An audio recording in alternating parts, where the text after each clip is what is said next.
have started working online as a freelancer in 2019, and later around 2020, I transitioned to virtual assistants. And over the years, I found clients in so many different places. And that is why today in this video, I'm going to share with you all the places I have ever found any type of client and made any type of money working as a freelancer or virtual assistant, so that you will have a better understanding and clarity to look for opportunities in all the right places. And to get started, my first ever client, I found them on freelancer.com. After I finished trying all the other ways to make money online, nothing works, and I decided to start freelancing. I started freelancing as a WordPress web designer on freelancer.com, and that is where I made my first money online as a freelancer. And I work with few clients on freelancer.com because at the time I had very limited skills. I ended up doing a bad job on freelancer.com because I think I work with around 6 clients on freelancer.com, and 3 of the clients there that I work for, they ended up saying they didn't like it. They gave me 1-star review and they disputed the work. So I ended up not getting their money. But the other 3 that I work for them, they did end up paying me. I ended up getting the money from them. But the problem was, on freelancer.com, if you want to stand a chance at the time, I don't know how it is right now, but at the time, you have to be in their paid membership. So I use the money that I make from the people I work for to pay for the membership to be on the platform. So even though I did work on the platform and I did get paid on the platform, I never actually withdrew any money out of the platform because I charge a ridiculously low amount of money when I started as a WordPress web designer. And when the profile has 50% bad client reviews, I knew I had to look somewhere else because the profile just became close to unusable. So I moved to Fiverr, and I did found client on Fiverr. When I started, I still started on Fiverr as a freelance WordPress web designer. And it was challenging at first, but I managed to find one client who has an agency. The client has a web design agency. So they just hired me. They sent me very, very simple project to complete related to WordPress, and I complete the project. They just pay me. And that is where I started withdrawing my first money on Fiverr. I think the first money I withdrew on Fiverr, in Naira, it was, I think, 25,000 Naira. That was the first money I withdrew on Fiverr. And I was very happy working for that client on Fiverr until I had some issue. For whatever reason, Fiverr shut down my profile. They just banned my profile, so I lost that client. I had to start again on Fiverr.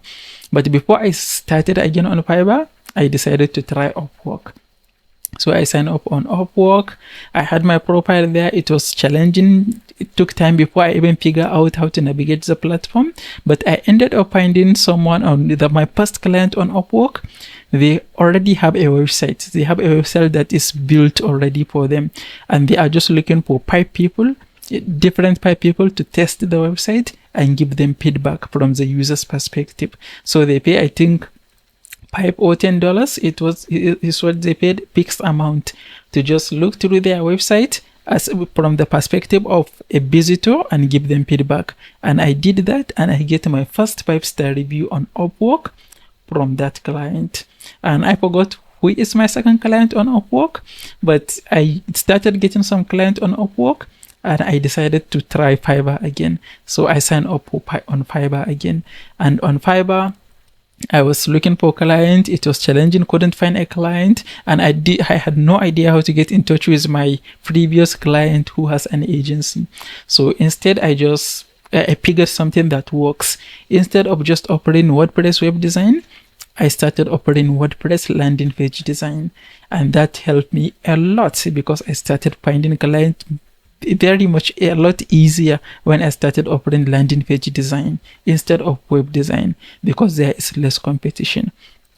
And the rest is history. And that is how I found client on Fiverr and on Upwork. But in addition to that, this is all when I am in a beginner level, I will say, because all the clients I found at a beginner level are on Upwork and Fiverr. The rest of the places that I found client after I already have experience. And I found a client on a coaching community. I forgot what year it is, but I joined Startup Society is the name of the coaching community, I think. Yeah, I think it's Startup Society by Gillian Farkins. And in the community, you just ask for feedback, do this and do that. And I redesign my website. I have a personal website. I redesign the website, make it look nicer. So I post the link in the community and ask for people's feedback. And some of the people that look at the website, they like it. Someone sent me a direct message and said they really like my website. Who built it for me? I said I built it myself, and they asked if I can build them their website. I said yes, I can, and they ended up paying me, and I built them their website. So this is a separate place that I found a client just randomly. I wasn't even looking. And another place that I found a client, which is also random, is on Facebook group, a virtual Sabi. I think that's the name of the group, the Virtual Sabi by Ivy Ashley. And in that group, I just posted a win. I work for a client, and the client sent me a bonus. I think I did a $200 work for the client, and the client really liked it, and they pay me extra $100.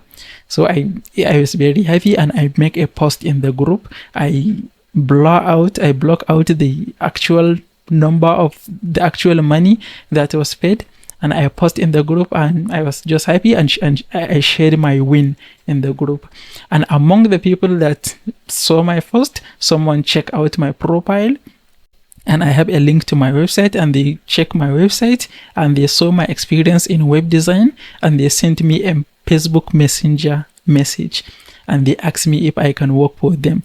The person has an agency also. They build websites for other people, and I said I can, and they started giving me random works at random times.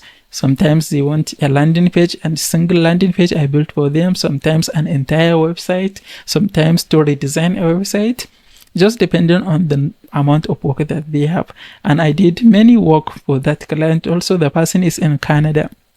I did many websites for them until I had no time to continue working for them, and I stopped. And the next very important and big client acquisition method for me is a referral. I work for several people, so many people, and some people refer a lot of people to me. I think even just this week, someone asked if I can work for them because I did some collaboration work for my client with them, and they asked if I have the time to work also for them, and I didn't, so I refer someone to them. And so referral is a big one for me. At this point where I don't have much time to take on virtual assistant client, I enjoy web design. I like web design. I like it a lot. And it took me very little amount of time to design a complete website. And for that reason, I work for someone who have students, and all their new students need a website themselves. And so we made a deal with the person. I work for them separately, but all of their students, when a new student need a website, they just send them to me, and I build them the website, and I charge 40% higher than my normal website, the normal rate that I build website, and they are happy to pay for it, something that will take me like 5 hours to do. So this is something that I really, really like, because if someone refer a client to you, then you don't have to send a proposal. You don't have to work on convincing the client you can do a work for them. They are happy, or they are just happy to give you the job, because if someone refer you, they know you can do the job. They don't have that fear that you are going to screw off their things, you are going to do a bad job or anything like this. And that's why I personally also like referrals. So I think these are all the places. I might forget something. I'm sure I probably forget something, but these are all the places that I can remember that I ever found client in my career.